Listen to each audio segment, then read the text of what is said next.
Sa isang event mga tol, pinalutang ni Senator Robin Padilla ang tambalang Inday Sara Duterte at Amy Marcos mga tol sa 2028. Nako, kailangan ko makuha ang inyong opinion dito mga tol. Dalawang babae, no? President at saka Vice President. Well, hindi pa to official, no? Hindi natin sinasabing official to. Sa isang interview nga, nagulat din si VP Sara doon sa bigla-biglang sinabi ni Robin Padilla about nga doon sa tambalang Inday Sara at Amy Marcos sa 2028. Ayon sa kaalyado ni VP Sara na si attorney, pangalan nitong attorney na to yan. Sabi ni Attorney Panelo mga tol, no, mas maganda siguro Sara Robin, hindi rin maganda eh. Hindi rin maganda eh. 'Di ba? Biruin mo, imagine. Sara Duterte President, Robin Padilla Vice President. Ewan lang natin mga tol, kung yan ang gusto ng mga tao, wala rin naman tayo magagawa, 'di ba? Tatanggapin na lang natin 'yon at igagalang natin syempre kung sino ang ihahalal ng taong bayan. Pero kayo, ano ang masasabi nyo kung sakasakali? Sabi rito ni Attorney Panelo, dito sa One News, yan, Duterte Padilla 2028, former Presidential Legal Counsel Salvador Panelo on Friday said, a Sara Duterte Robin Padilla tandem would be better. Mas maganda daw, mas mabuti. Para sa 2028, expressing distrust, wala siyang tiwala no, towards Senator Amy Marcos. Sabi niya nga rito, balat kayo yun. Balat kayo, ibig sabihin magpapanggap lang. This comes after Senator Robin Padilla voiced support for a possible Duterte-Marcos 2028 tandem and offered to serve as campaign manager. Yun nga yung sabi ni Senator Robin. Sa 2028 daw, hindi siya politiko.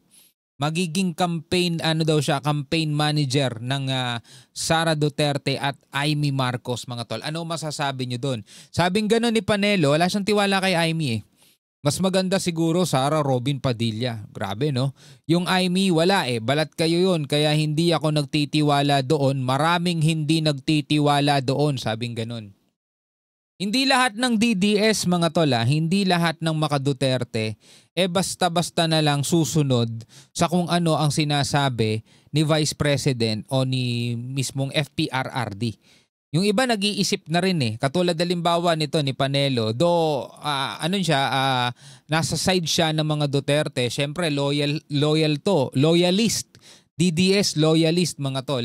Wala siyang tiwala dito kay Amy Marcos, di ba? Kasi marami nga naman, biruin mo, mismong kapatid mo nga, kinalaban mo, ano pa kaya kung hindi mo mismo kaduguyan, di ba? So ngayon mga tol, ito panoorin natin. Etong isang balita mula rito sa GMA. Sabing gano'n ni Yusek Castro, walang partisipasyon o hindi alam ni PBBM sa kasunduan ni na VP Sara at Amy Marcos. Meron daw kasunduan no, si VP Sara at Amy Marcos. Ano yon? Sabing ganito rito, nilinaw ng Malacanang na walang kinalaman si Pangulong Bongbong Marcos sa naging kasunduan umano ni Vice President Sara Duterte at kanyang kapatid na si Senator Amy Marcos sa pagpapauwi kay dating Pangulong Rodrigo Duterte mula sa dahig. Binanggit ng BC ang kasunduan sa isang pagtitipon kung saan pinalutang naman ni Senator Robin Padilla ang Sara Amy tandem sa 2028 mga tol. No, panoorin natin kung ano nga kasunduan yon mga kapatid, no? Nilinaw ng Malacanang na walang kinalaman si Pangulong Bongbong Marcos sa naging kasunduan umano ni na Vice President Sara Duterte at kanyang kapatid na si Senator Amy Marcos. Naman, paano magkakaroon ng kinalaman yun? Sa pagpapauwi kay dating Pangulong Rodrigo Duterte mula po sa The Hague. Binanggit ng bise ang kasunduan sa isang pagtitipon kung saan pinalutang naman ni Senador Robin Padilla ang Sara Amy tandem sa 2028. Nakatutok si Ivan Mayrina. Nako, medyo matagal-tagal pa 2028 pero lagi nga nating sinasabi, 'di ba, sa mga reaction video natin mga tol, na sana yung susunod na presidente kay BBM alam nyo na mga tol, masundan sana o ipagpatuloy yung ginagawa niyang effort para dito sa ating hukbong sandatahan sa PCG, sa Navy, sa AFP, 'di ba? Na ngayon mga tol ay nakikipag sagupa sa mga ginagawang agresyon ng China dito sa West Philippine Sea. Imagine nyo na lang mga kapatid kung another Duterte. Hindi ko sinasabing wag. Pero mga tol, hindi ko kokontrolin ang inyong saloobin. Okay? Hindi ko kayo pipigilan kung ano ang inyong saloobin. Kung gusto ninyong iboto si VP Sara as president sa 2028, kung sakasakaling hindi siya ma-impeach.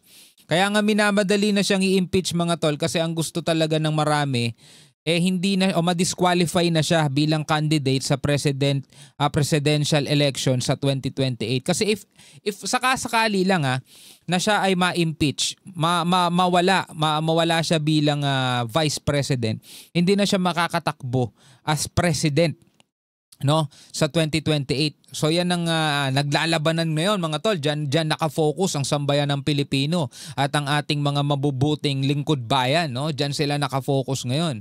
Maraming nagagalit sa Senado dahil imbis na dinggin na lang nila yung impeachment o ipagpatuloy yung impeachment trial, ibinalik nila sa Kamara yung articles of impeachment. At ang Kamara naman, imbis na tugunan yung kahilingan ng impeachment court, puro pamidya ng pamidya, kaya natatagalan. Hindi pa rin nagsisimula yung impeachment dahil sa mga ganyan. Pareho sila nagmamatigasan mga tol.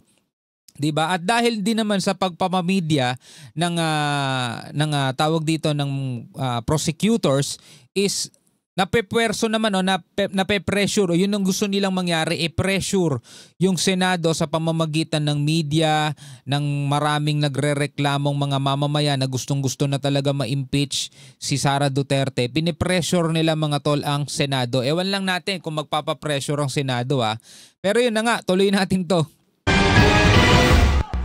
Dahil ang kapatid mo ang nagpadala sa kanya sa Hague, ikaw ang magbabalik sa kanya sa Pilipinas. Di natin alam kung seryoso ba o biruan mga tol, Usap-usapan. Parang lumalabas tuloy na siguradong ikaw ang magiging vice president sa susunod, Amy Marcos. Kayo ba? Ano ba sa tingin ninyo? Comment kayo sa ibaba. Ngayon ang pahayag na yan kahapon ni Vice President Sara Duterte na tila hostage daw niya ngayon si Senadora Amy Marcos. Nako, hostage? Hanggat hindi nito napapauwi ang kanyang amang si dating Pangulong Rodrigo Duterte mula sa The Hague sa Netherlands. Ang palasyo, hindi na raw nagulat kung may ganitong usapan ng dalawa. Ang Pangulo ay hindi at walang partisipasyon sa kanila naging kasunduan.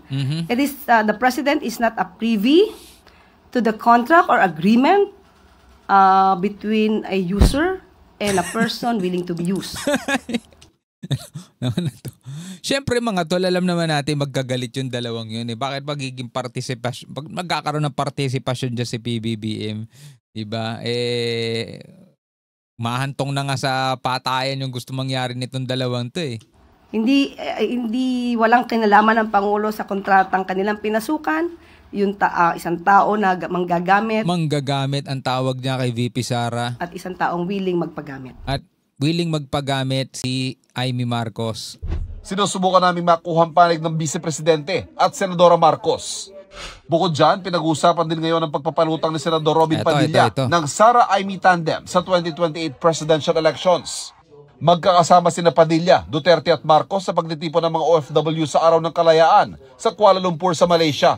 Sa Malaysia pala to. Sina Padilla at Marcos ay parehong senator judge sa impeachment trial ni Duterte. Ito si Senator Robin Padilla, parang hindi siya senator ng Pilipinas Kasi may naalala ko isang interview niya nitong nakaraan. Sabi niya, sunugin man daw siya ngayon, mangangamoy Rodrigo Duterte siya.